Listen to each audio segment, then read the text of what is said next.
With so many things to look at in High Wycombe, I decided to look at something that is close to the heart of my family. Chairmaking has been in our family's blood for a little over 65 years now, all thanks to my granddad Chill Godley. Now, I don't know a huge amount about the chair industry, but I think it's time that I learn.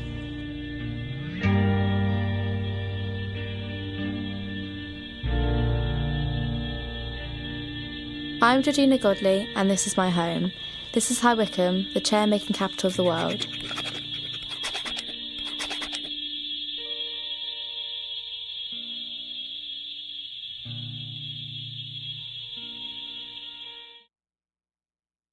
High Wycombe, once a sleepy little village with just one house on a hill, is now a busy town full of history with many stories to tell. From the All Saints Church, the Hellfire Caves and the 900-year-old ruins of St John's Hospital, Wycombe District is famous for chair-making.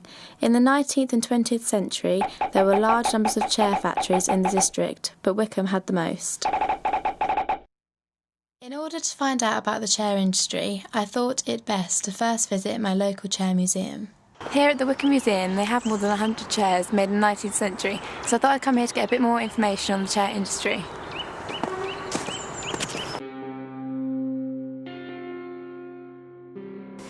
In 1877, Queen Victoria passed through High Wycombe on her way to Hindley Manor in order to visit the Prime Minister.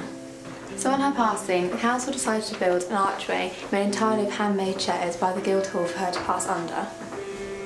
So how was it that there are more than 200 chair factories in High Wycombe? It's because of the wood sources that are available in the forest in and around High Wycombe. These businesses needed very little money to start up.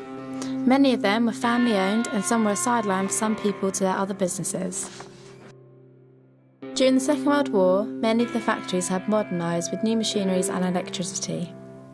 They were told by the government to either make aircraft such as the Mosquito, or they had to make new furniture known as utility furniture, using very simplistic materials which themselves were coming into short supply. After the war, things became a struggle for the industry. The number of factories had shrunk. Prior to the war, there were more than 200 factories, and in 1958 there were just 100. Whilst at the Chair Museum, I found out about the Stuart Linford furniture makers, located just outside the centre of High Wycombe. I decided to take a trip and see what I could find out. Put your head and feet on this door. Stuart Linford himself took time to take me around his vast workshop, explaining to me each different step in producing the chairs. This is the last working chair factory that was built for Windsor chair making.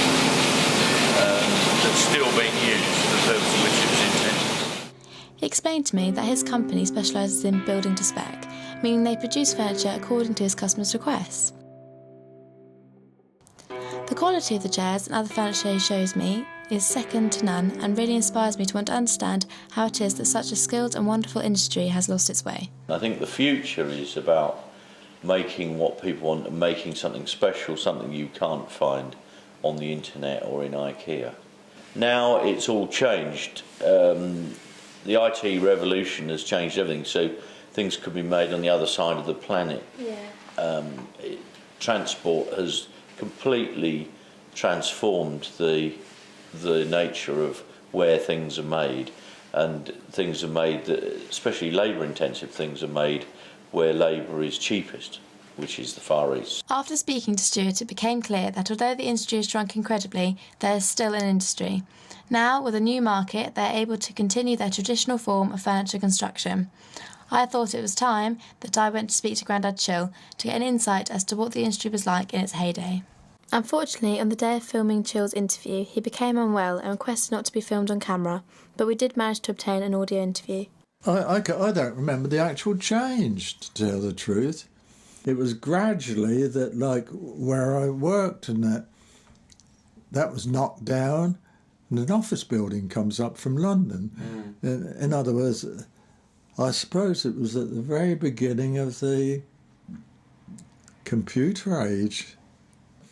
What's the name of those people who, the Swedish lot?